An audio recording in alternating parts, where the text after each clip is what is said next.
This is how the district attorney's office shortchanges family court litigants. Letter of May 12, 2009. Complaint against attorney Patricia Gregory. The amount starts out at $188,000, goes on and on. From the district attorney's office in 2009 is the following letter. Give it to the state bar, basically. That's it. Special Operations Unit. Again, May of 2009.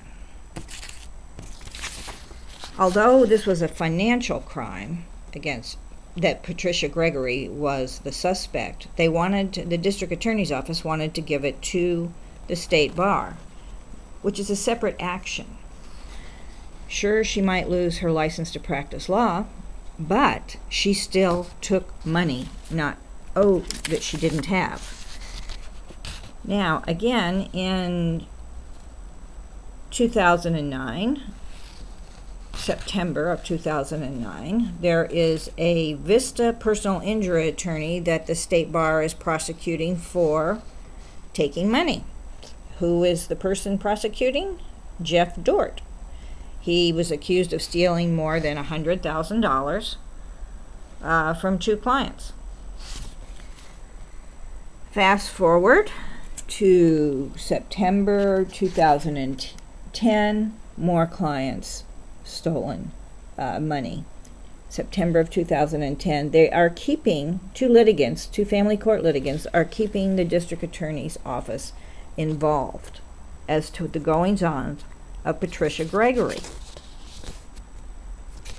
Her client list seems to be growing. Here's a list. They have given the district attorney's office a big list of clients. This Gregory is still moving right along. However, the district attorney's office fails to do anything. They are saying they don't have enough information. That was the phone message left by Jeff Dort. It is absolutely incredible to me that anybody could leave such a phone message, as if the district attorney's office did not have subpoena powers. But that's the message he left.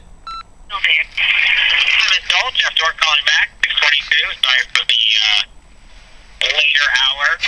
Normally he was out of the office, so I wanted to return that. Yes, I am down in South Bay. That's, just what happens. We get transferred all over the county.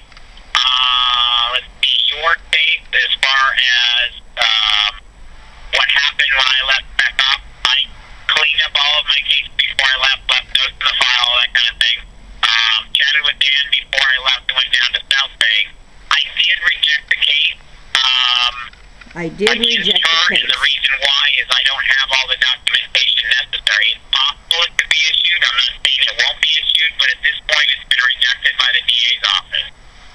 We do not have all the documentation that we need from the state bar. I've left messages for them to get me the information so that we can prosecute. I do have information from you. I do have information from Ms. Nguyen. And, we can work on that. The problem is that I need police report.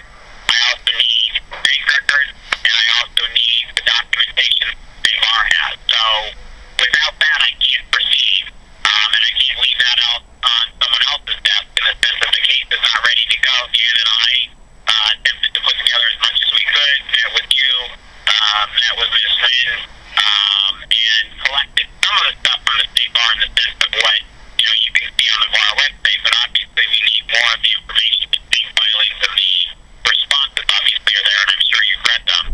I'm glad that you have one in the sense that she is disbarred, but like you said, on Monday morning, she is in violation of court order if she's breaking the law. If she is representing people without informing the court. So I'm sure that's something that you will take care of. It's something that obviously our office will look into if she is representing people, and it is a new violation if on Monday morning she is representing people and does not have a bar license.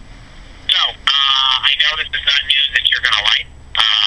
At the same time, this happens to cases. We either issue cases, completely reject them, or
Now, a little more about Mr. Dort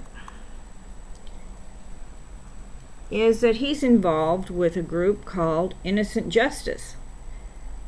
In other words, he tries to put bad guys away that hurt children, except, of course, when it comes to family court. As his message clearly stated, he didn't have enough. And yet I get the distinct impression that he expects the victims to make the case for him, that he doesn't seem to think that he has subpoena powers or his staff doesn't have to do their job. So my question is, why are family court litigants snubbed by the DA's office? It's a puzzle.